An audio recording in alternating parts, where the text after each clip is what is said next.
সবার সাথে সবার যোগাযোগ আছে, সেটা করা উচিত। We should help each other where possible. ছিল না কোনো অপরাধ, তবু গত 18 বছরে প্রিয় জন্মভূমিতে ফিরতে পারেননি ব্যারিস্টার জাইমা রহমান। শুধুমাত্র রাজনৈতিক প্রতিহিংসার কারণে বাবা তারেক রহমান এবং মা জুবাইদা রহমানের সঙ্গে নির্বাসিত ছিলেন। চাচা আরাফাত রহমানের শেষ বিদায়েও আসতে পারেননি। দাদি ও সাবেক প্রধানমন্ত্রী বেগম খালেদা জিয়ার চরম দুর্দিনেও পাশে থাকতে পারেননি। হয়তো দূর দেশে বসে শুধু দু চোখের পানি ঝরেছে তার। দেশে ফিরতে মনে ঝড় উঠলেও ফিরতে পারেননি। অবশেষে হয়তো সেই প্রতীক্ষার প্রহর শেষ হচ্ছে ব্যারিস্টার জাইমা রহমানের। আগামী 25 ডিসেম্বর দেশের মাটিতে পা রাখবেন বিএনপির ভারপ্রাপ্ত চেয়ারম্যান তারেক রহমান। এর মধ্য দিয়ে দীর্ঘ 18 বছর পর প্রিয় জন্মভূমিতে প্রত্যাবর্তন হবে তার। বাবার সঙ্গেই বাংলাদেশের বিমান ধরতে পারেন তারেক রহমানের একমাত্র কন্যা ব্যারিস্টার জাইমা রহমানও। এমন ইঙ্গিত দিয়েছেন তারেক রহমানের ঘনিষ্ঠ ও বিএনপি মিডিয়া সেলের সদস্য আতিকুর রহমান রুমন। জাইমা রহমানের দেশে ফেরা নিয়ে জোরালো গুঞ্জন সৃষ্টি হয়েছে।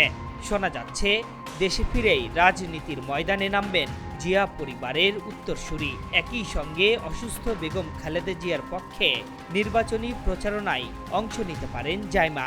কোনো কারণে নির্বাচনী লড়াইয়ে খালেদা জিয়া পিছিয়ে পড়লে ফেনী 1 আসনে বিএনপির প্রার্থী হতে পারেন জাইমা বলেও জোর গুঞ্জন রয়েছে। জিয়া পরিবারের উত্তরসূরি হিসেবে রাজনীতিতে জাইমা রহমানের অভিষেক হবে, এটা অনেকটাই স্পষ্ট।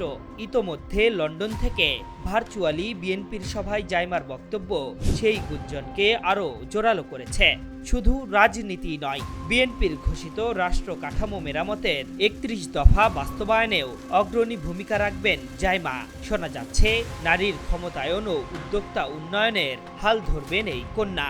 একই সঙ্গে তরুণ ভোটারদের নিয়ে কাজ করবেন তিনি। মূলত প্রচার কৌশলের অংশ হিসেবেই তিনি এসব কার্যক্রমে ব্যস্ত থাকবেন।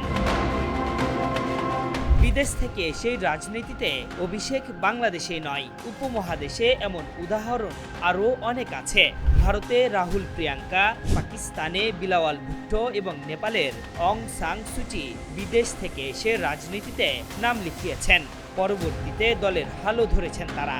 ঠিক সেভাবেই নানা গুঞ্জন আর সাম্প্রতিক ঘটনাগুলোও বলছে জিয়া পরিবারের উত্তরসূরি এবং পরবর্তী প্রজন্মের জন্য দলের হাল ধরবেন জাইমা রহমান। আর এমনটি হলে উপমহাদেশের রাজনীতিতে নতুন এক অধ্যায়ের সূচনা হবে বলছেন রাজনৈতিক বিশ্লেষকরা। আশরাফুল ইসলাম, ওয়েব 24।